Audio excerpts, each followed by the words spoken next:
On today's special edition of Transport Evolved, we talk about the aftermath of Aptera Motors closing its doors, and we get an exclusive first interview with Steve Fambro, the man who invented the Aptera and helped start the company.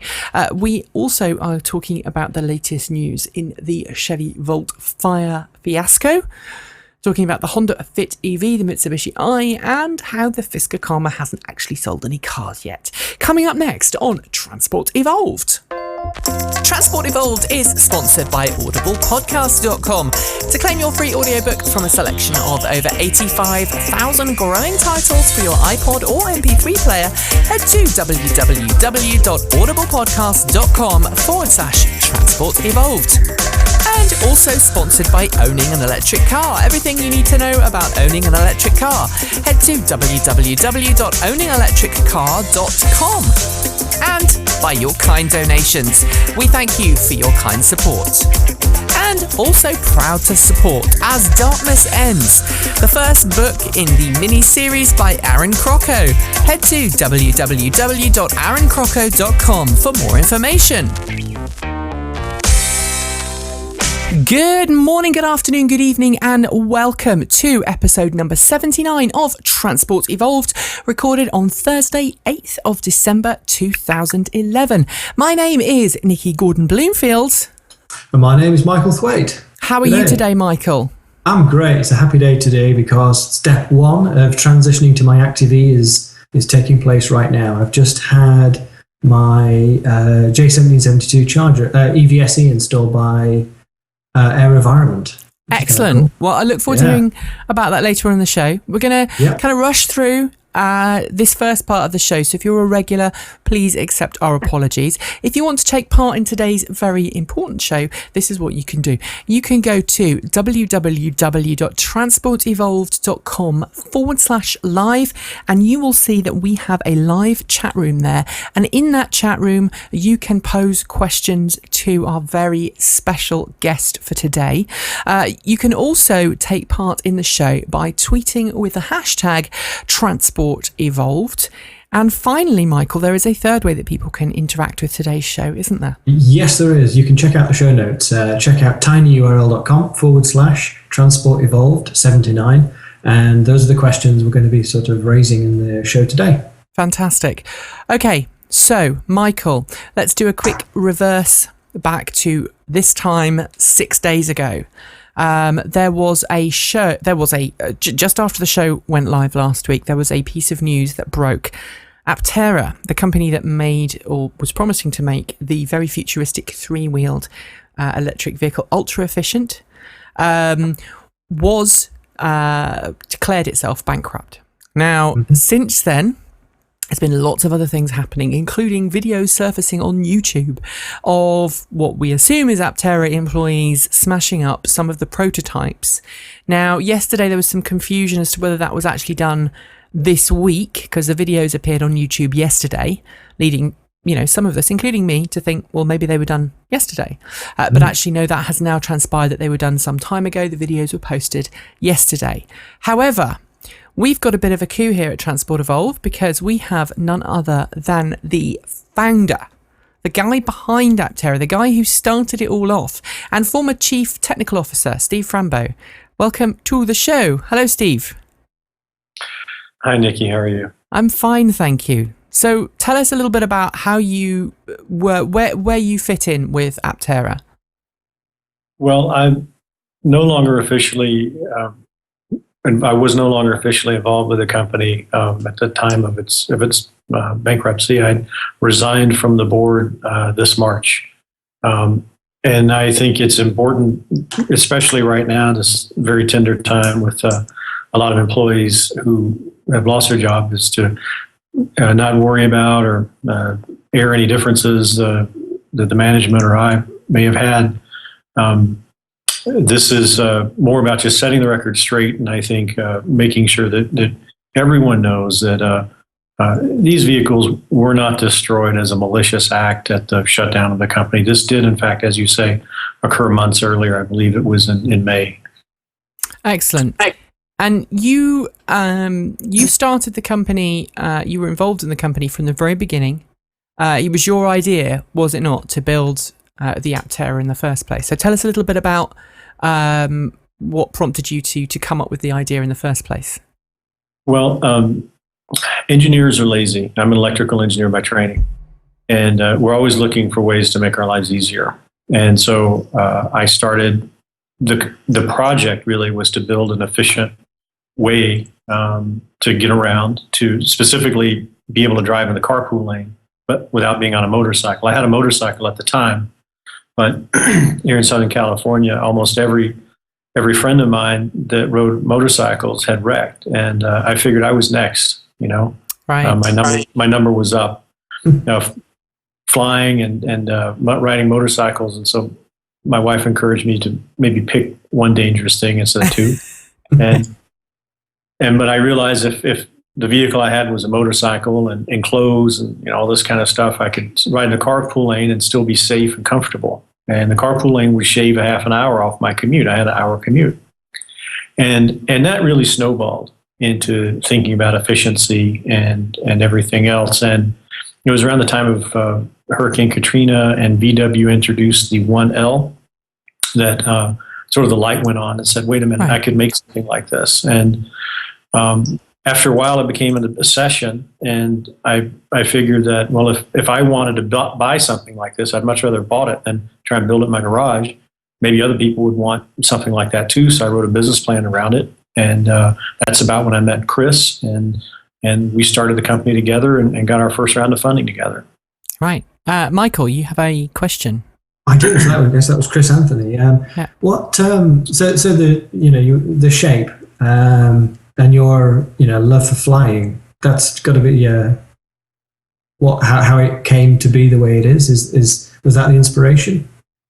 Well, the shape itself is based on the work. The initial shape is based on the work of Dr. Morelli from Turin, Italy, who designed a shape very similar to this. And this is one of the first ones that we did. And what we did is we changed it quite significantly to give it a perspective of design, of automotive design, but also for ergonomics, to make people be able to fit inside. The original Morelli shape is a beautiful mathematical shape. There were several solar cars that had used that shape as well, the MIT Aztec, for example. But that shape in its mathematical purity is not a practical vehicle. And so this is fairly significantly different. And to change that shape, make it different so people could fit inside, it required an extraordinary amount of computational fluid dynamics and automotive design, design from a styling. People think of it as styling, but it's really design, industrial design, to make all that work. So the questions, come from. We've had some questions in from Twitter and then from the chat group. The question is the Diamond DA20 and the Rutan Q. What do they mean to you? Right. Well, so when I first started this project, I realized that the car needed to be made out of composites to have any hope of meeting the weight targets that my calculations said it would need to have. And so I was getting my pilot's license at the time. I was flying a DA20, a plane that I love. In fact, just right behind me, if you could look through the trees, is a runway. My new office, I can see the departure end of runway 24 here at Palomar. The Q2, a Rutan design plane, had some unique things. It had the fuel tank under the seat, and it had a seat angle that had been determined with ergonomics, but also verified by people who've flown at reasonably long distance. So, you can sit in this thing for 2 or 3 hours and not get too uncomfortable. And so I found a couple of those planes through the Experimental Aviation Association, and I copied their seat dimensions. I tried to get some basic ergonomic data from it to try and understand what my limits of comfort were, because the aircraft, clearly more than cars, had pushed the limits of comfort to the extreme, to just tolerable. And I wanted the vehicle maybe to be that or a little better than that, but I realized that we had to approach that to get the efficiency that we needed. So I used those aircraft to base a lot of the seat angles and dimensions and things like that from. Well, that explains why, everyone said, the Aptera is a plane without wings, sorry. Mm. And being an airplane geek myself, you know, I can really appreciate where you're coming from, where you came from in that design process. We've got another comment in the chat room, which was probably worth mentioning. Bert Rutan designed the Virgin Galactic plane spaceship. I didn't know that. Yeah, you know, that's right. And funny that you mentioned that. I'm looking at the room and I didn't see that on here. When my friend Brett Ellman and I, who we worked together at Illumina, the biotech company at the time, we drove out to the desert to see that first space launch, I think back in 2004, of Spaceship One.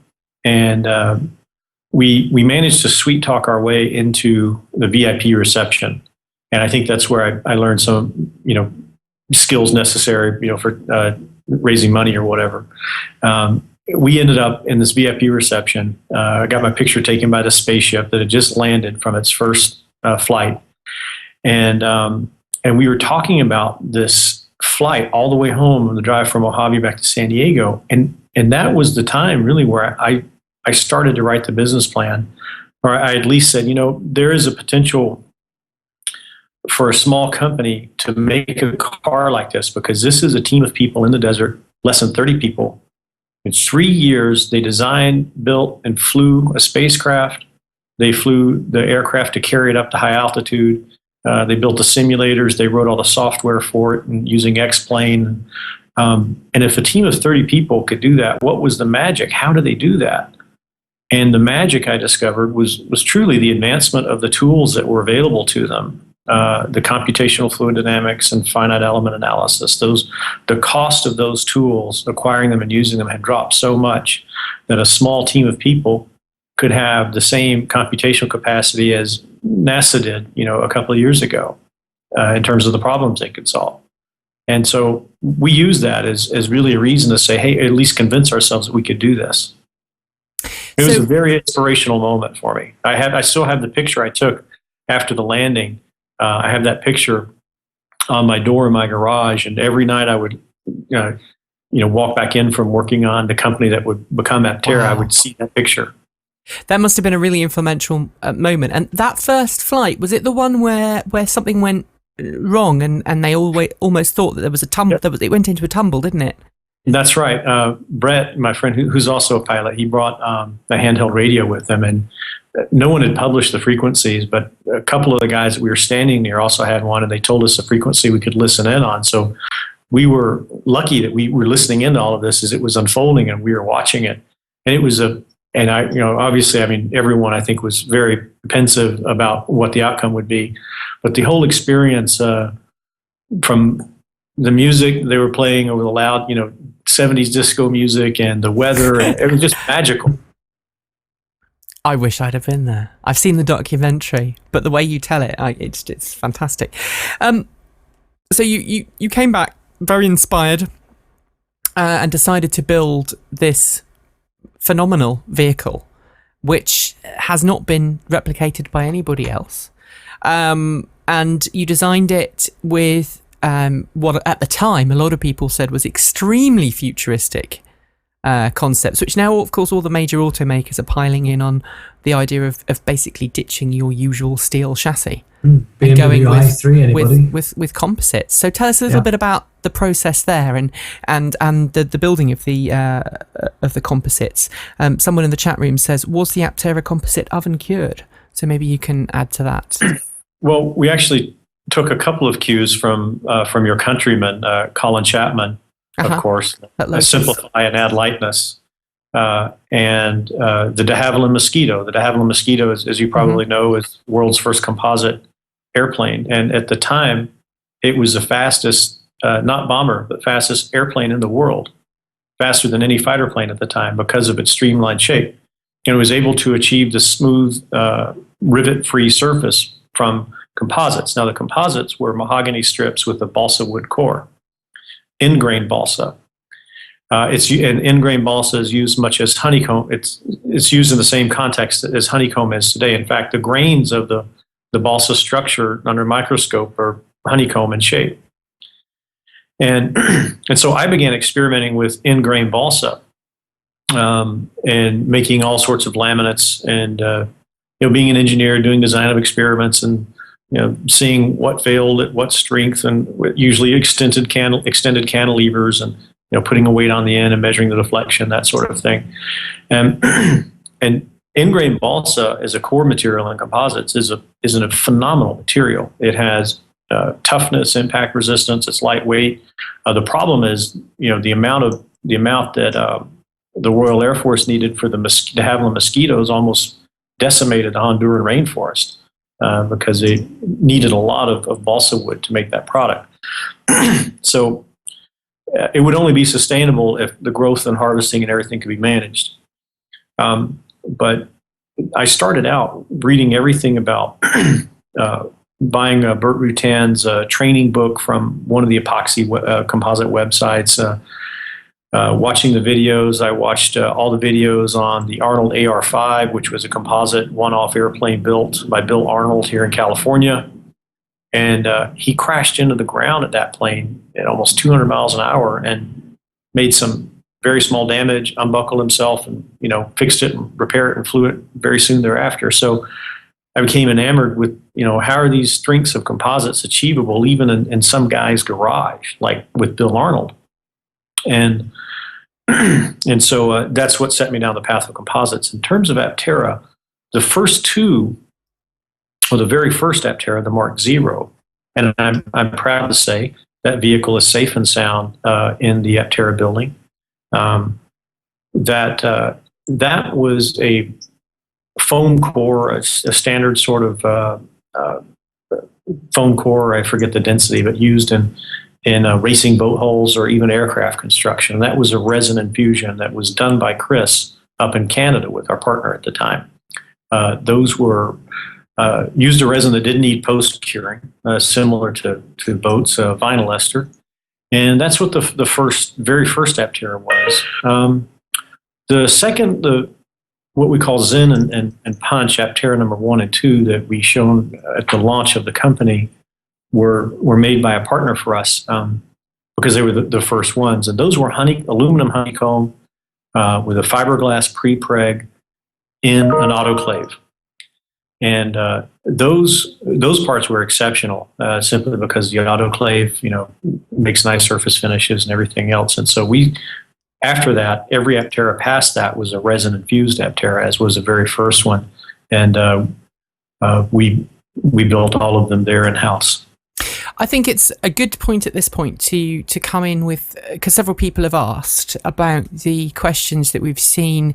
Let's talk about these videos that surfaced on YouTube this week. They were uploaded by who we assume is, I think, probably the best way of describing her, is a fan of Aptera. She uploaded them online. Not entirely sure how she's got them, but she uploaded 4 videos of Aptera shells being destroyed. We understand that this was now done earlier this year, shortly after you left the company, when some of the prototype shells were destroyed. Now, the amount of energy used to actually break these was incredibly large. I mean, the videos show forklift trucks, ramming some of these body shells into the wall. Can you tell us a little bit about the kind of the strength and the load bearing that those things were designed to withstand? Sure. We were, it's interesting. All of those cars were exceptional, and the management team, for whatever reason, I'm not here to second guess them. They made a reason that they no longer needed them, and that's that. But talking about the technical aspect only, and not about any reasoning of doing so or not doing so, or crashing them or not crashing them. We had already done a crash test back in 2008, 35 mile per hour frontal impact. And I think everyone was amazed with how well the car did. The doors opened up just fine after the collision. None of the composite hard points delaminated. There were some little things that were easily fixed, but it was outstanding results. And I look at those videos and I say the same thing. I say, gosh, the guys are ramming it with a forklift against a concrete wall, not even and with a chance to escape. And they did pretty well. And they didn't even have, the front subframe, which is designed to absorb energy, the nose cone, and all of those sorts of things. So I think all in all, from a technical aspect, I hope everybody doesn't get all up in a roar, first of all, because the employees were not destroying these maliciously or after the company went bankrupt. This was, the decision made some months ago, and that's not for us to to discuss whether it was a good or bad decision. It is what it is. Mm-hmm. But I think the positive aspect is a lot of people can look at these videos and say, "Man, that's tough." Those cars were taken apart, beaten up, driven hard for years, and then that's the kind of demise they made, and they met, and they still held up pretty well. So I think what we learned some fascinating things early on in the composites. We built a machine to test the roof crush strength, where we actually crushed the roof of the car. It is designed almost exactly as the NHTSA test and the IHS standard show of the angle of the platen and how many, the rate at which the platen extends into the roof and all of that sort of thing. So we could perfectly replicate those tests and crush bodies specifically designed just to build and test and crush and see how we work. And we were amazed at the little things that we could do to increase the strength of the vehicle.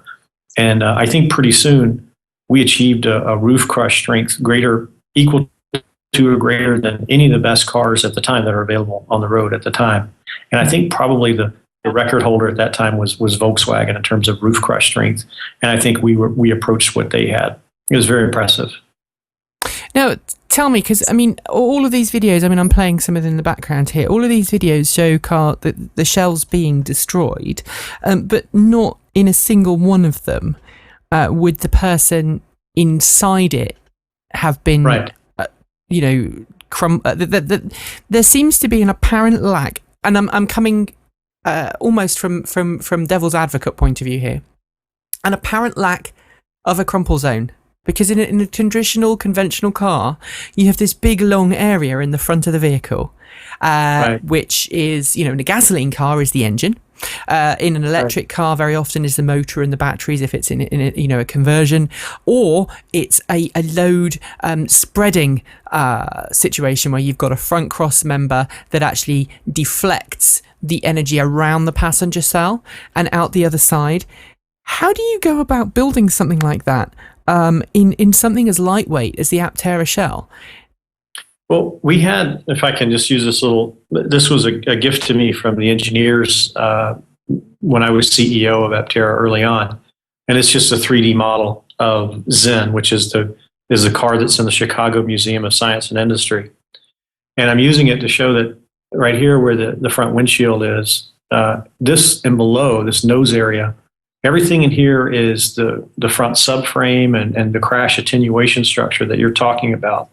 So all of that really goes from here all the way to the front.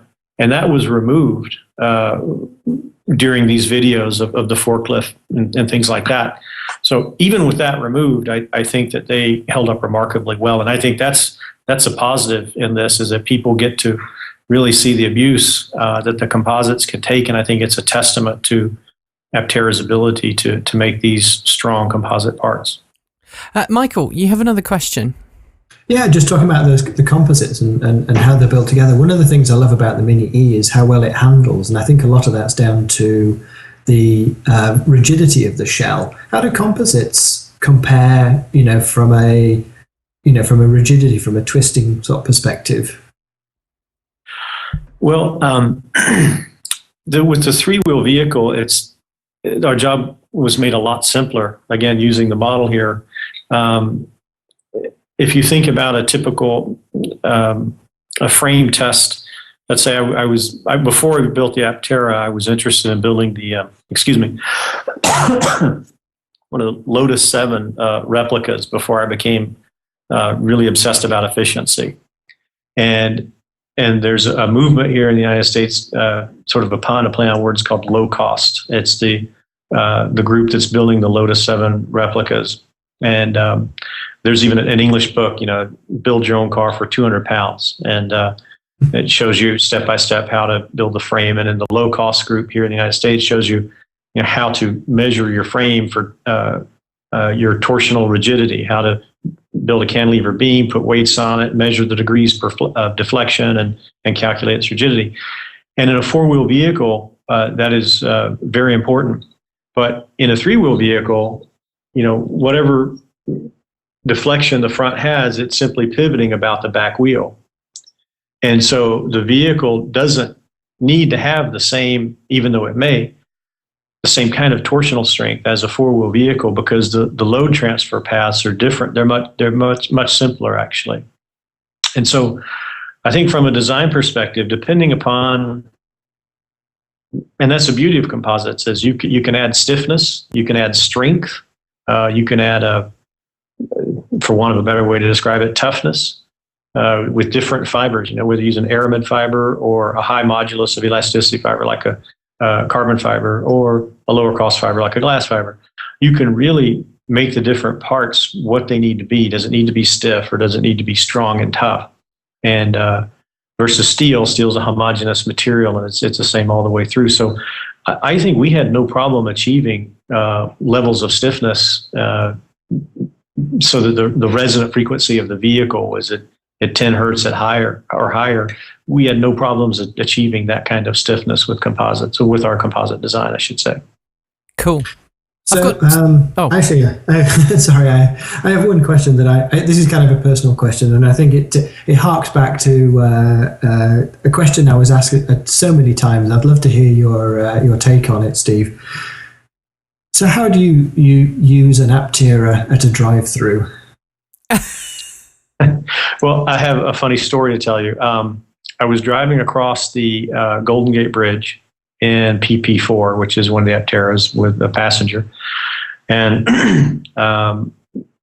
this passenger and I had been sort of arguing back and forth about the roll-up doors and windows. And we'd all agreed that we needed at least a half roll-up window, similar that you see on some exotic cars with curved windows. And we'd had a path to do that.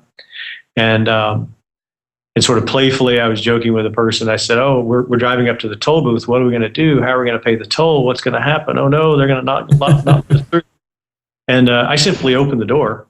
The door opens within the width of the wheel wells. I simply opened the door and paid the toll. And I talked with the lady at the toll booth. I said, "So, did this process take any longer if I rolled down the window? Did it slow you down at all?" And we sort of had fun with it. But I think, I don't eat fast food. So for me, it's not an issue. For something, so it could be a bonus, basically. But I think in any niche kind of, or at least starting off as a niche vehicle, I think those things are acceptable. Clearly, to be mainstream, those things have to be addressed. Absolutely. But I have gone through one Carl's Jr. With a Type 1, and I've gone through the toll at the Golden Gate Bridge and paid the toll, in both cases simply by opening the door.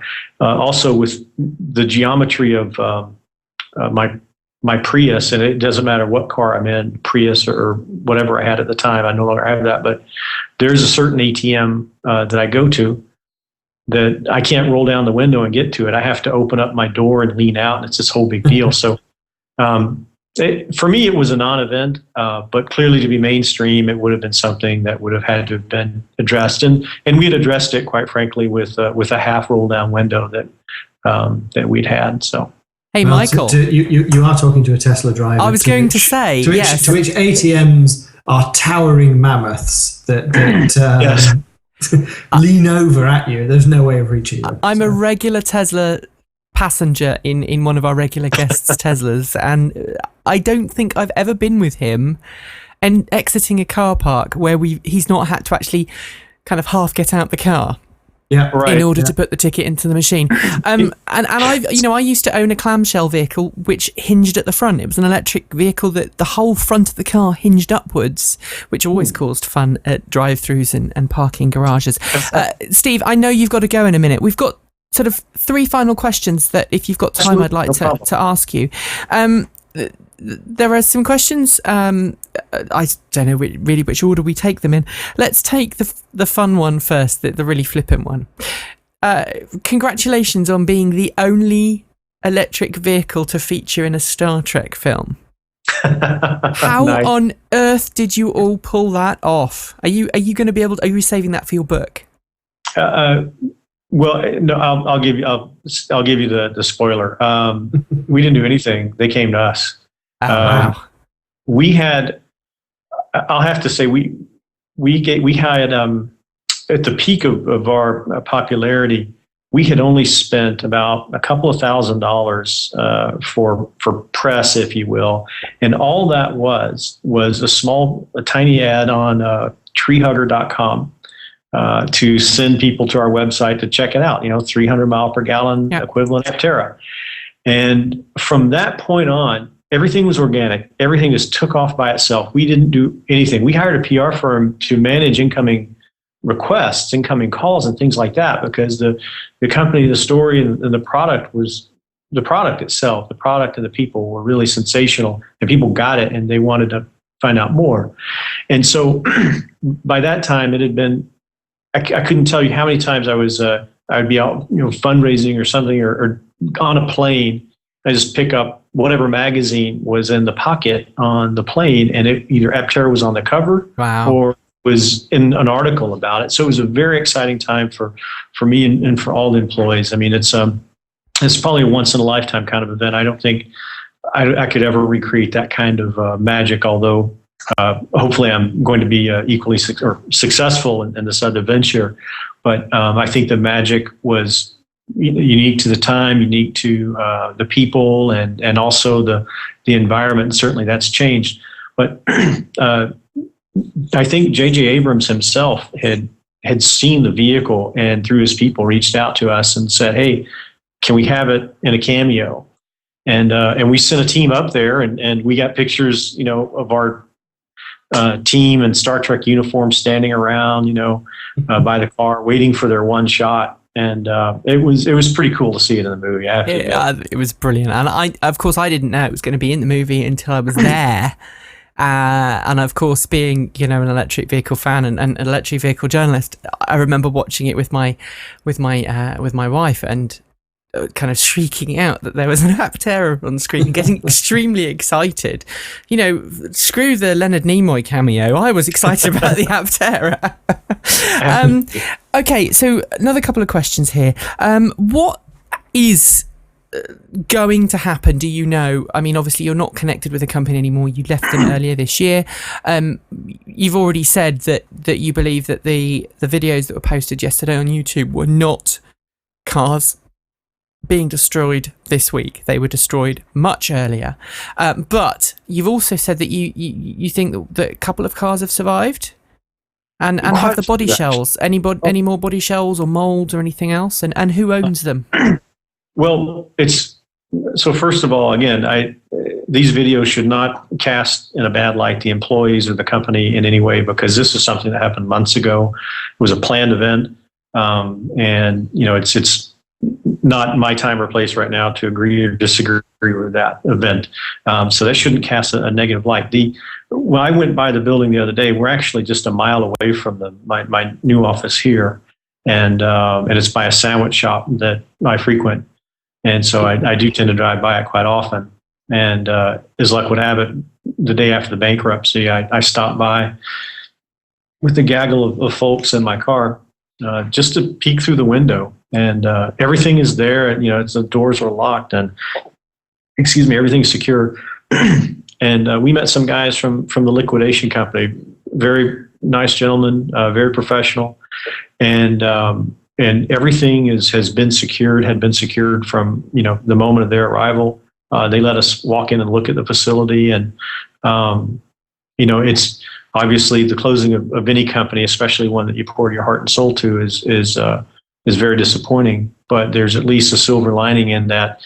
I think someone there is going to bid on all of those things: intellectual property, the cars, the drawings, and et cetera, and hopefully take it to the next level, take it where it needs to go. I counted at least 7 vehicles when I was there, including the latest one that the company had designed and built with their new architecture, some of the older ones, and so I counted a lot of vehicles. Some of them, I think, at least 3 or 4 of them fully functional and ready to drive. Wouldn't it be great if someone invested and maybe a group of fans invested the money to try and recapture the assets and let the Aptera be what it was originally envisaged? I know you're not here today, and you've made it quite clear that today and now is not the time to talk about your reasons for leaving the company or your grievances with former bosses at the company, or the way that the company was run. But wouldn't it be great if that could happen and the car could live on? How likely do you think that is? I think it's very likely. I think the silver. It's very unfortunate for the folks to lose their job, and I've reached out to as many of them as I could. Some of them I haven't seen. All of them I haven't seen since I left the board of directors last March. When I reached out to them personally, extend myself, reference, whatever help I could offer, I wanted to offer and provide that, because you start a company, you feel an incredible sense of responsibility for the people that work for you. Having said that, I think the opportunity for Aptera, I think there's a real chance for someone to come along and buy up all those resources and sort of restart the vision. I think that's a real possibility, and I think that'd be terrific for the company. Do you think that Aptera's future, because obviously now we've got mainstream automakers coming online who have huge amounts of money to plow into researching and building cars that they think everybody wants to drive, the Aptera vision has always been something very different. It hasn't been an automaker telling people what they want. This has been an automaker saying, this is what you can have. This is something that is incredibly efficient. It's almost the antithesis of a conventional automotive company. Do you think that Aptera can ever represent a mainstream vehicle? Do you think it's going to be a bit like a plane company, something that's quite niche but has a strong following? You'll have lots of people driving them as almost as a hobby. It's hard to say. I think the jury is still out on the current electric car players. As volatile and as quickly as the market has been, and they've come into the picture, it could be as quickly as they exit the picture, and the opportunity for Aptera to come and fill a spot would certainly be even greater. Let me give you an example. I think Aptera has a real chance to continue to show the world what efficiency means in terms of an electric vehicle. Properly designed and executed, the Aptera should use less than half of the batteries of a conventional vehicle. And I think that's huge. That's huge for the efficiency of the vehicle, the cost, and the recharge time. All of these things, efficiency makes that as an electric vehicle a more attractive electric vehicle. And that Aptera philosophy, I think once it's proven with maybe a lower cost, entry-level 3-wheel model, I think then the company would have the credibility and the moral authority to go and reach higher and try and get funding to do something maybe larger, like a different kind of vehicle or a 4-wheel vehicle. But like Honda, Honda started with the scooter, Toyota started with sewing machines. I think unless you have somebody writing you $1 billion check, which they don't, you have to start with a tangible, achievable goal. And I think speculation beyond that is just that, it's speculation. I think once they start with that as a goal and execute on that, I think we'll see. I think we'll see what people think of what their options are. Surely you're right, it's a more challenging time. The Leaf, the Volt, and the Ford Electric, Focus, and all the others. But there are always going to be a subset of people who would really appreciate that efficiency, and it most certainly will be a niche, no doubt about it. But I do think fulfilling that niche and establishing a beachhead on efficiency would then allow the company to go and reach further, reach for that brass ring. I've always said, as a geek, I've always wanted to drive one, because it is. I don't know which tense to use. I guess is, because it still exists, at least right. in a shed somewhere. It is a phenomenal looking vehicle, and from an engineering and a geeky point of view, it is second to none. I know you have to go. We haven't talked about the Automotive X Prize. We haven't talked about so much else that Aptera was involved in. We haven't talked about the Wired articles. We haven't talked about, some of the things that Aptera has had to deal with over the last couple of years. But let's close by talking about what now lies in your future, and what you think lies in the future of Chris, who worked with you on those very early prototypes. Well, I'm fully engaged with my company now. I've got about 20 employees, and I'm under a strict press lockdown. So I'm in a squeeze hold from my offices. And I think, I've told Chris that I stand by to assist him or advise in any capacity that I can. I don't think that I'm needed. I think he and the team that he's assembled at Flux and Epic they are shipping product. They're shipping batteries. They're shipping drive systems. They're shipping battery management systems, electric boats to Europe. So he's really gone off in that space, and I think made a name for himself, and just has a really great track record. And has a killer wasp in an advert, which is a killer wasp. We joke about that. It's just insane. We got to pick something to make it memorable. Yeah. But it is interesting. I come from the South in Georgia, and really one of the last places on earth you think to adapt to electric vehicles and that kind of thing. You can count the number of Prius that you see on one hand when you visit. But even my father was excited about Chris's electric ATV because you don't have to fill it up. You always have to shuttle gasoline back and forth from the store to fill these things up or put them on a trailer, and you have to winterize them and all this. And something that's just electric, plug in and drive. I mean, I think he's going about it the right way. And like I said, he's got the revenue. He's growing. He's making the right decisions, and I think it would be a blessing for the company if he could somehow find a way to be involved with in the future. Excellent. Michael, do you have anything to add? I was going to ask Steve the same question, actually. If there's anything, as we close out, is there anything you'd like to sort of to shout out about? Well, sure. First of all, thanks for the interview. Thanks for giving me the opportunity. From the bottom of my heart, I thank all the Aptera investors who, without them, we wouldn't even have had a company. I think it was their vision, their ability to believe, and their ability to commit and bring it to what it was. Again, without that would be nothing. And also the employees, the Aptera employees, those folks that were we're talking about last week or let go. I mean, these were the ones that made it happen. And so at the end of the day, everything you do is all about people. And I certainly hope they can. I'm sure they have the Aptera spirit. They're going to hit the ground running, both feet, and when one door closes, another one opens. I'm sure of that. So I wish them the best of luck. Fantastic. Well, we wish you the same.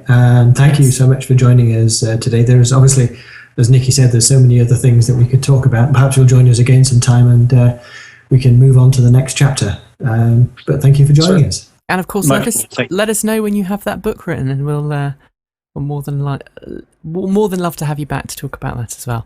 Thank you very much to Steve Fambro, who's obviously the former CTO and founder of Aptera Motors, who left the company earlier this year before it hit the troubled waters and entered bankruptcy last week. Let's have a little break, Michael. It would be a good idea to have our Audible ad, and then we'll go on with some of the other things that have been happening this week in the world of electric vehicles. Sounds like a plan. So, Audible. Well, if you've never been to audiblepodcast.com/transport evolved, now is the time to go.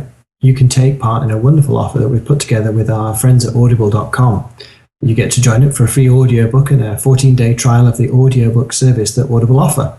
You can choose from a selection of over 85,000 audiobooks for your iPod or MP3 player, ranging from classics through business or self-improvement, or books for the kids or the kid in you. Comedy, nostalgia, and history, it's all there. This week, we figured we'd look at a bit of a technical lilt and a favourite book of mine, which is called Internal Combustion. It's by Edwin Black, narrated by Stephen Hoyle, and it talks about the history of the internal combustion engine, about our dependency on oil and why efficient machines like Aptera should be replacing all of that. Yeah, absolutely, and a very, very sensible book to choose for today's show. So, and you can get that normally. It's $26.59, but you can actually get that for free by going to the address underneath www.audiblepodcast.com/transport evolved. We thank them for their kind support of the show. I went all northern then, didn't I? Just a smidge. www.audiblepodcast.com/transport evolved. Right. So, wow, what a week it's been. So we had the tail end of the Tokyo Motor Show this week. And now we have had some more news about that Chevy Volt story. Just keeps going and going and going and going. I sense we're nearly there. We are nearly there. So should we just give a brief rundown of what's been going on over the past couple of months? So about 3 weeks ago, it became apparent that Chevy Volt had been involved with the National Highway Traffic Safety Administration crash tests at an official facility, was crashed in a side impact crash with a side bowl. Was then subjected to a rollover. Some leakage of fluid occurred from the vehicle. The vehicle was then placed in the breaker's yard or storage yard attached to the NHSTA facility. I don't know if it's physically attached or in a different location. 2 weeks later, it caught fire. There was a big fire. Then on Thanksgiving, another car that had been involved in a duplicate test, which the NHSTA had done because of that first fire. The NHSTA did a second test, removed the battery pack, and on Thanksgiving, that battery pack caught fire. Okay, then we had, this is where we got to last week. There'd been another fire involving a short, I think it was a 100 or 300 millisecond spark across the battery on another vehicle. These were all in test situations. None of them were in actual factual cars that were on the road. There was suggestions last week, rumours of recalls, rumours of cars being, people being offered exchange cars. If you remember, we talked about someone, if they wanted, could have a Corvette. Yes. Ring up and say, I've got a Chevy Volt, I would like a Corvette, until this battery pack thing has been sorted out.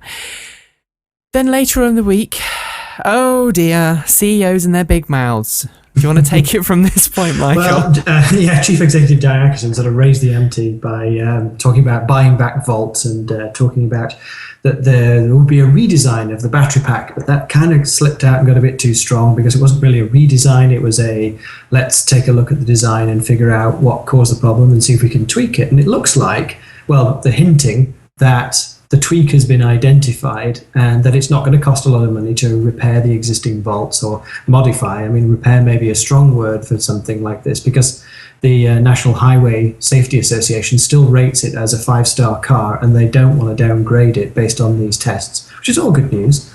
And so they told Reuters that they were nearing completion of a fix, but weren't quite ready yet just to tell us exactly what it was.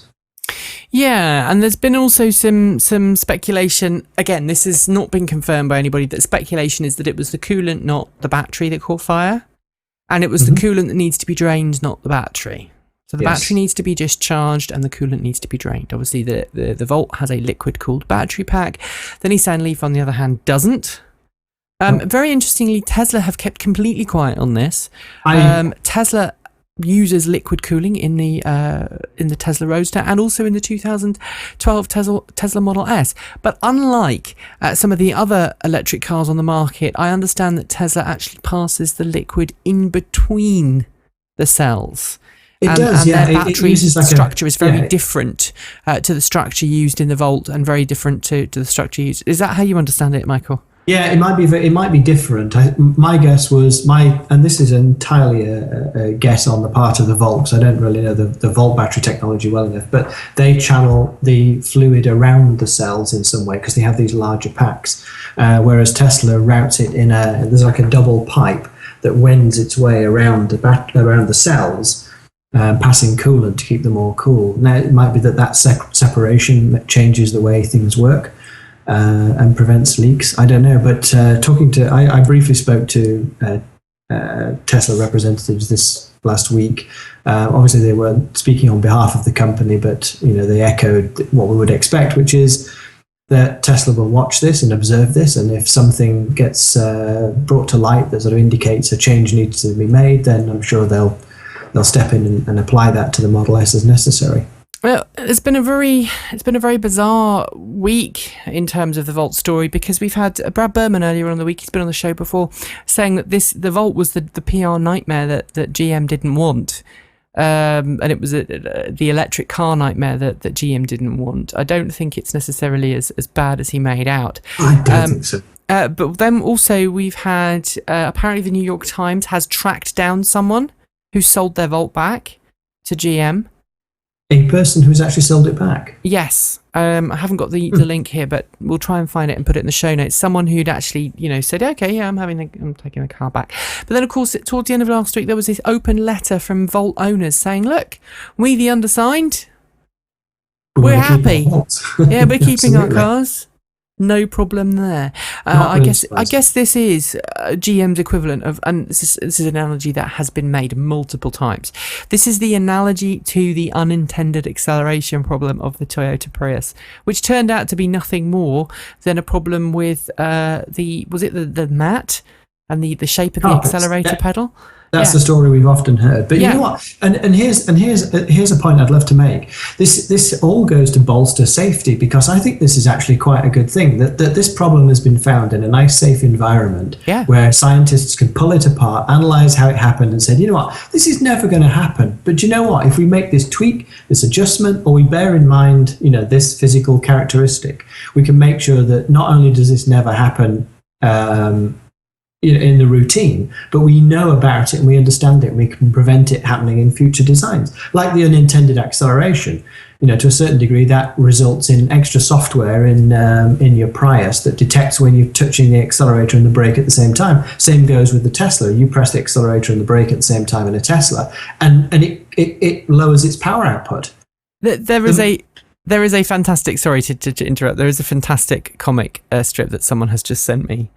I think it was Doug in the chat room, and it's from MichiganCapitalConfidential.com. I don't know if you can see that, but the caption underneath says, I'm worried about the Chevy Volt battery fires, so I traded it in for a regular gas car.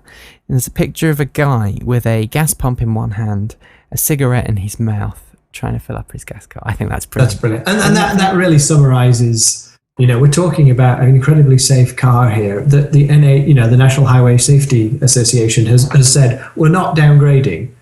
These are the guys who people turn to and say, is this thing safe or not? Because I'm going to, take your word for this. They're saying, no, we're not changing this. There's no need to. Indeed. And, let's be glad it's not the Hindenburg. Absolutely. We haven't had a Hindenburg event yet. It's very flammable paint. But we have got a sci-fi event. Take it away, Mr. Aaron CROCCO.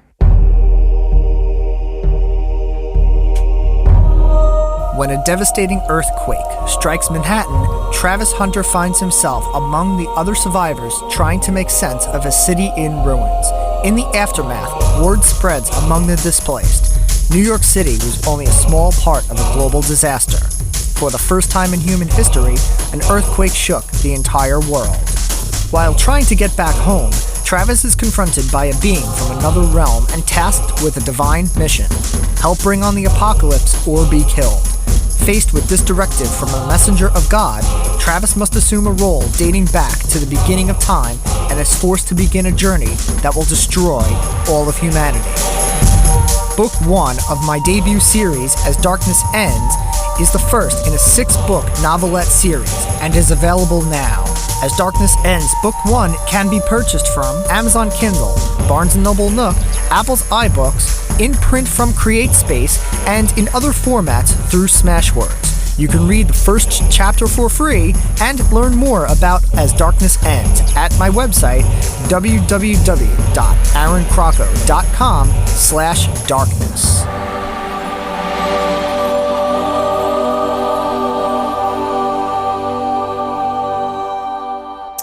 So, question: do you watch the Rachel Maddow show? Who? Rachel Maddow. Who's she? I do not know. Rachel Maddow. She does a great show on MSNBC.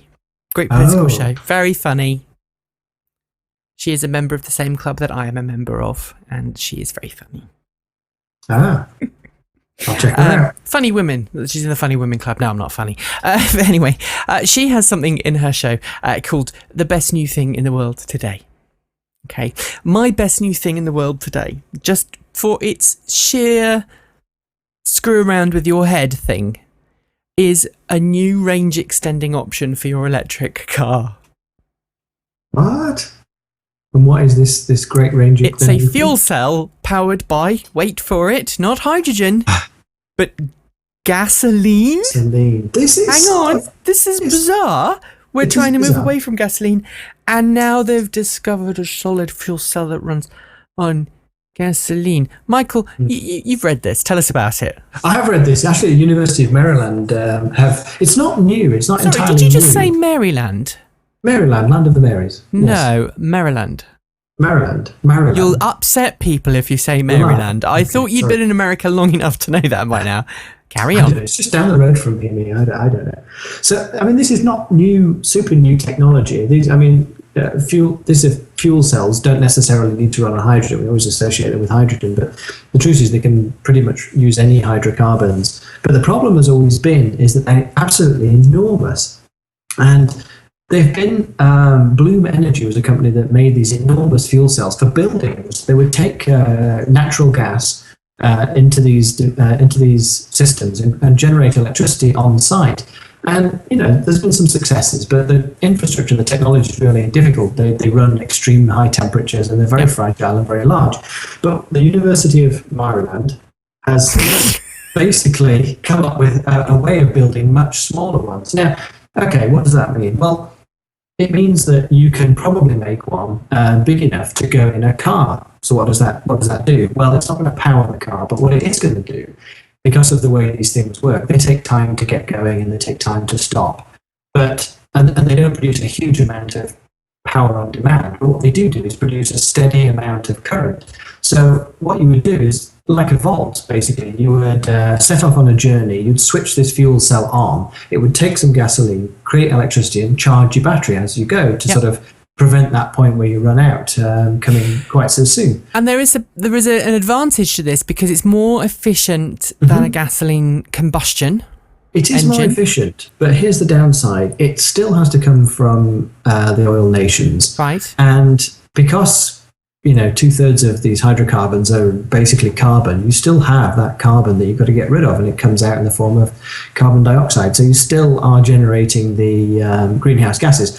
But they're talking about, if they can make this thing happen, they are talking about something, you know, the size of a shoebox rather than some impossible piece of technology, which means you could still have a car, you know, like the, say, the Tesla Model S or the Nissan Leaf or any sort of regular car without sacrificing an enormous amount of space for an engine. So take a Volt and replace it with a fuel cell, and you can use all that space in the front to keep your luggage.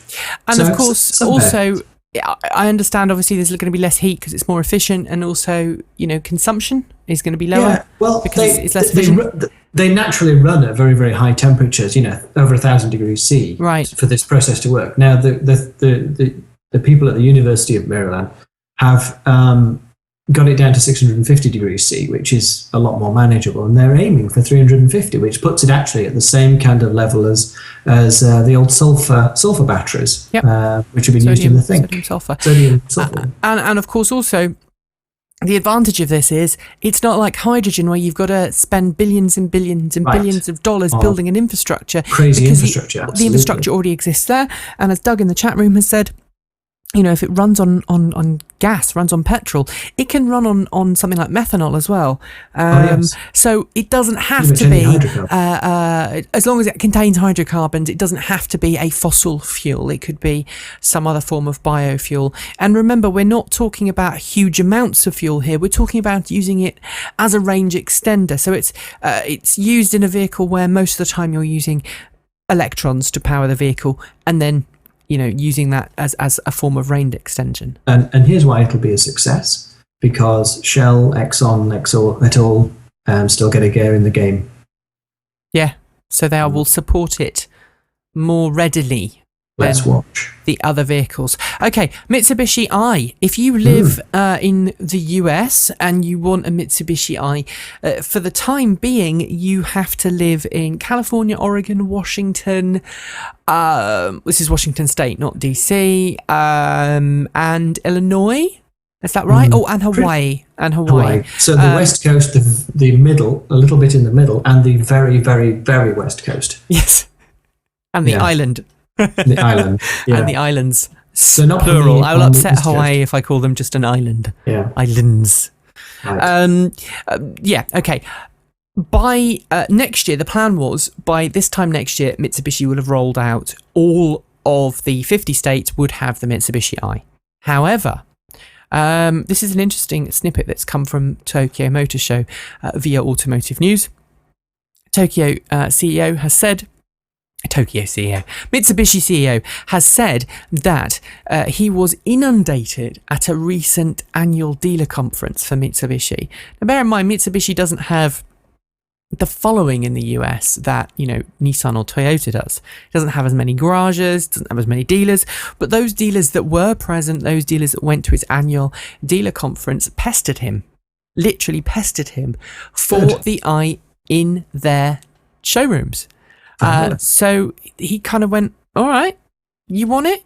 You got it. So the 2012 Mitsubishi i will now be available nationwide in the US. Wait for it, by June 2012. Okay, good. That is going to beat Ford to the market by a very long margin. It's also going to probably beat cars like the Koda sedan, which is now officially launched, but I don't think any have been delivered yet.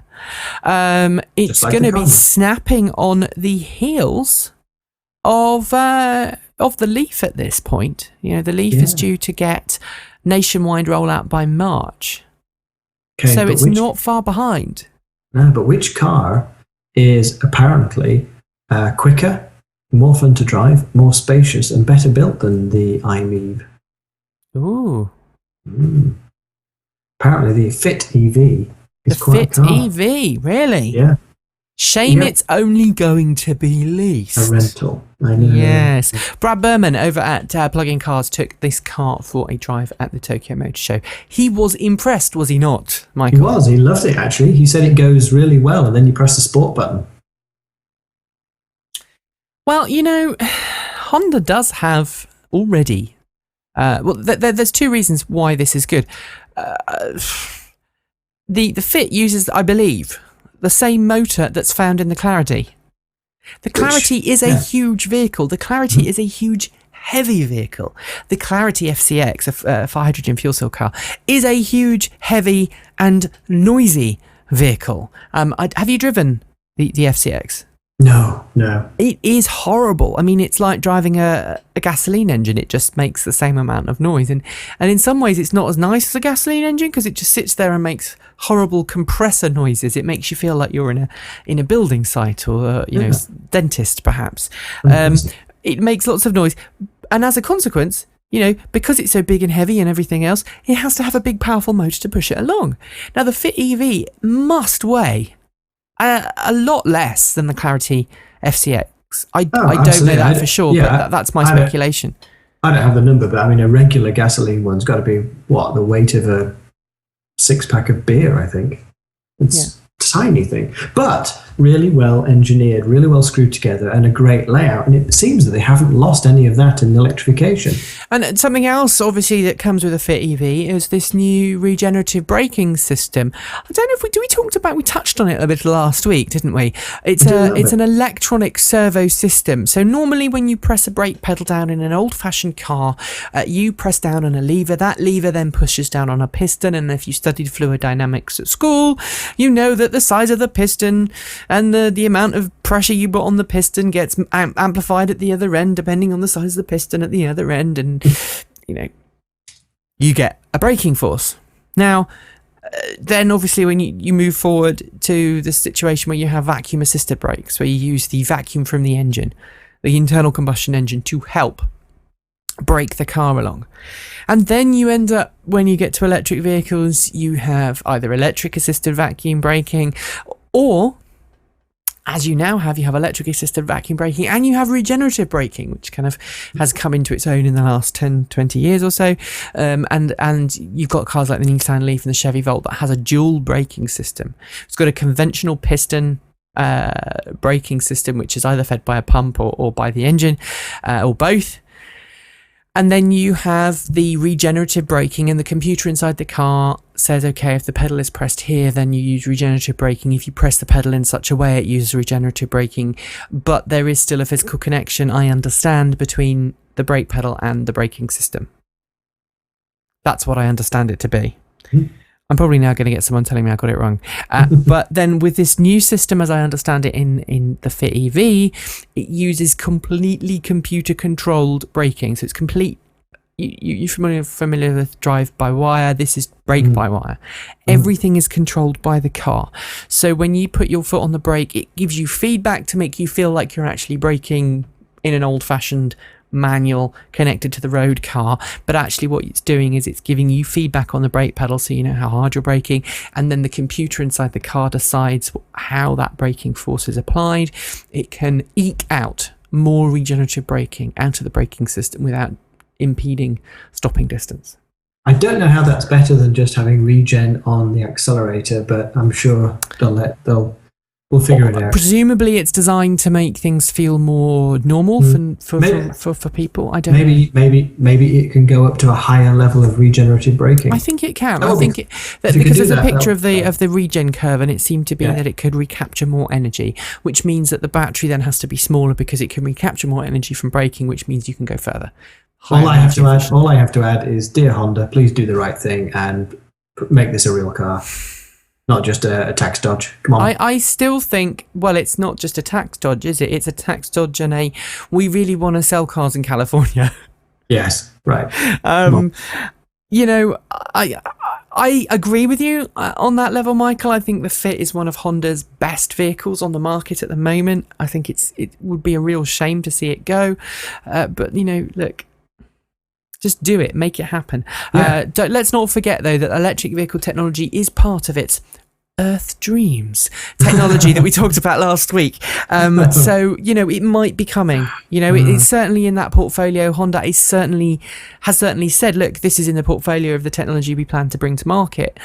Interestingly, though, if the Fit EV performs so well, why does that sports concept that we talked about last week appear so bad, the EV Stir? Yeah, I don't know. That's just been getting a weird one. Honda are having a hard time with this thing. I mean, jumping tracks a bit.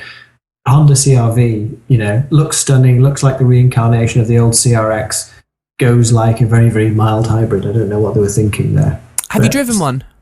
I have, yeah. It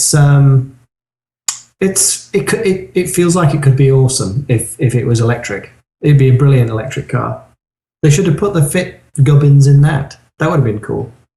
You should do that anyway. Just do it as well as. What am I talking about? As well as. Do them all. Let's wrap up. We've got a couple more stories to finish with. And then we should finish because the show is running over a little bit today. Okay. So, where are we? All right. Hybrid plug-in car sales reached an 8-month high in November. 68% of that was from Toyota. That shows you just how much of a market share Toyota has. Yeah. Only 0.6 was plug-in. 0.6. Okay. Needs to be higher. Come on, plug-in. try harder. So we need to get more people working on that. Very interesting Detroit Auto Show preview. Obviously, Detroit Auto Show next month. Smart for their sins have produced a smart pickup, which I think is absolutely adorable and evocative of the Mighty Boy pickup, which was a ute, a Suzuki K-Class ute that was made, very popular in Australia. And in fact, there's a couple of electric ones wandering around these days because they were converted. The Nissan Leaf is now available in 7 more states. Interestingly, that now includes Delaware, Louisiana, Nevada, Pennsylvania, and Rhode Island. So if you're in any of those states, you can now order a Nissan Leaf. Obviously, if you're in the northern part of Nevada, if you're in some of the colder eastern states or some of the cold northern states, you'll be wanting to make use of that winter package, and you may want to wait, I suspect, until the spring before you get to terms with your new car. Just because you don't want to drive. I don't think if I lived in those northern states, I would buy a car in the winter. Because you'd just be like, I don't want to get it mucked up and dirty and salty and everything else. Yeah, wait till summer. We'll wait till the summer, I think. Okay. And finally, a Karma story. Well, we never really have anything great to say about Karmas on this show, do we? So how many have they sold? Oh, at least 30. 30 times 0.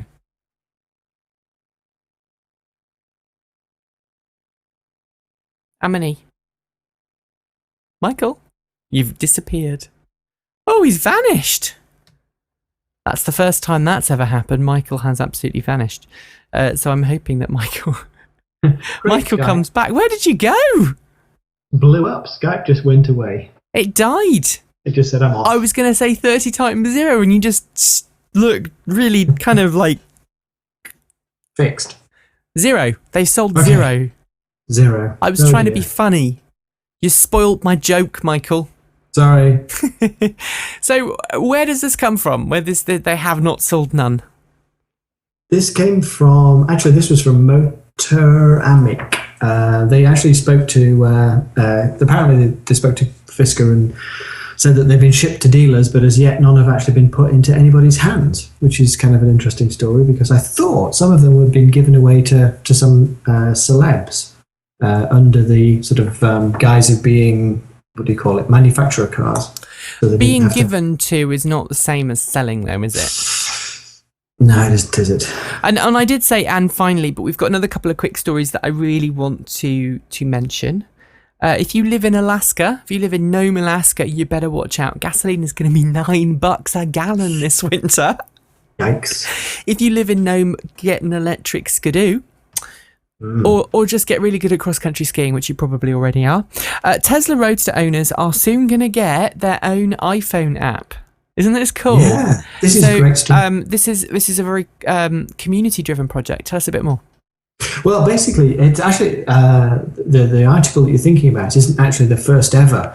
There was a product called the Tesla Tattler, which was scratching an itch, really. Basically, this is community technology for you. So Scott Swayze, one of the Tesla owners, created this thing called the Tesla Tattler, which plugs into the car and uses SMS to broadcast messages. People love it, and so the next step up was Mark Webb, who started something called the Open Vehicle Monitoring System. And essentially what he's doing, he's crowdsourcing the design of a piece of technology that plugs into a Tesla Roadster. You put a little antenna on the windscreen, and it communicates back to a server app. And then they've written an iPhone app already and an Android app. So, this is moving quickly. And allows you to view and sort of track some of the features that's going on in the car, like is it charging, how fast is it charging, has somebody just accidentally unplugged you or stolen your charge connector and things like that. So very cool. I've never had that happen.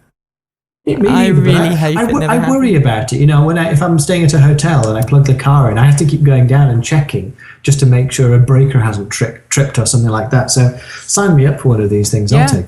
And actually, it must be said, I was speaking to Toyota not long ago, and they did a big auto show in the UK in the summer, where they had the plug-in Prius prototypes at. And I borrowed one of these cars a couple of weeks later, and I said to them, how did you get on? And they said, oh, it was great. They said, but we're sorry, we've got these horrible kind of grotty cables to give you. And I said, oh, well, it's fine. They went, they're the engineering ones rather than the posh ones. And I said, what's the problem? They said someone stole the posh cables. No. They actually went up and unplugged them, the J1772 cables from the car. So some electric car owner in the UK has stolen these cables, or some prankster, one of the two. Finally, Nissan Leaf polluting is BS. Yes. According to Andy Palmer, who it was brilliant, but it's an Australian newspaper quoted him as saying that the pollution myth was bullshit. And Yes. if I love it it could when they be, call it like it is. and Australians are just so, good about that kind of thing. I talked to my editors this week and said, can I use that? And they went, no, not on your Nelly. You're not allowed to swear on the headline. But the Australian newspapers just whatever. It's brilliant. So, even technically, if you power a Nissan Leaf from 100% coal fueled by from energy, 100% energy powered from a coal-fired power station, then yes, the Nissan Leaf produces less carbon dioxide than a conventional gasoline car, but more than a hybrid. However, the idea of a 100% coal-fired power station providing all your electricity is a technical impossibility given the power mix in every country in the world today. So your electric car, your electric Nissan Leaf, even if it's mainly powered by coal, it won't be all powered by coal. It's still greener than all the other cars. So, well, it's BS. Yeah. So, and on that note, look, let's finish. Thanks very much to Steve Fambro for joining us at the beginning of the show. We're very, very grateful to him for joining us at such short notice and being really just so open and honest and candid about his experiences there. Just to reiterate, those Tesla prototypes were not destroyed this week. Make sure sorry, did I just say Tesla? You did, Aptera, sorry. Right. No, Tesla has not been destroyed. The Aptera prototypes were not destroyed this week. They were destroyed earlier on in the year. And obviously, I think our thoughts do go to the families of Aptera employees who now have not got a job this holiday season. However, they've got a cracking resume. They do have a cracking resume, and let's hope that Aptera lives on in one way or another. We will be back next week at the usual time of 8 p.m. Greenwich Mean Time, which is what time in America, Michael? That would be 3 o'clock East Coast and noon on the West Coast. Fantastic. Michael can be found at www.teslamotorsclub.com. He's also on Twitter at Michael Thwaite. And if you want to know more about him and what he does, go to www.about.me/Michael Thwaite. My name is Nikki Gordon-Bloomfield. I have been your other host for today's special edition of Transport Evolved.